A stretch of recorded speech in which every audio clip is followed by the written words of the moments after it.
BC Hydro flipped the switch on its newest megadam this month, and with it came a surprise. More power than expected, and now more tension as communities living next to Site C push for a bigger share of the benefits. If they're producing an additional 10% of power, why aren't we increasing our legacy payment by 10%? Site C will be able to generate up to 1,230 megawatts of electricity. That's 130 megawatts more than projected when construction began in 2015.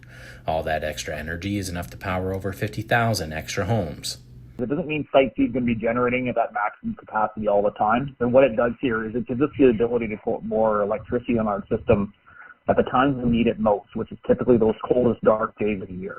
The Peace River Regional District argues that extra power should be generating them extra money. They have a $2 million yearly deal with BC Hydro to offset Site C's social and environmental impacts. But now that the dam is generating more power, they want to talk about increasing those payments. It is positive, that they are producing more than projected.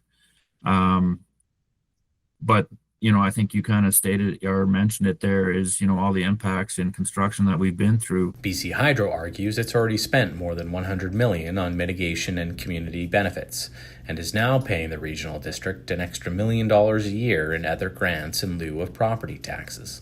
The funding formula as part of this is not linked to anything to do with the capacity of Site C, so the terms of the agreement will not change. The regional district wants NDP ministers to step in and visit the region to see the scale of Site C and the permanent impacts firsthand. They would have a much better understanding as to why our asks are the way they are.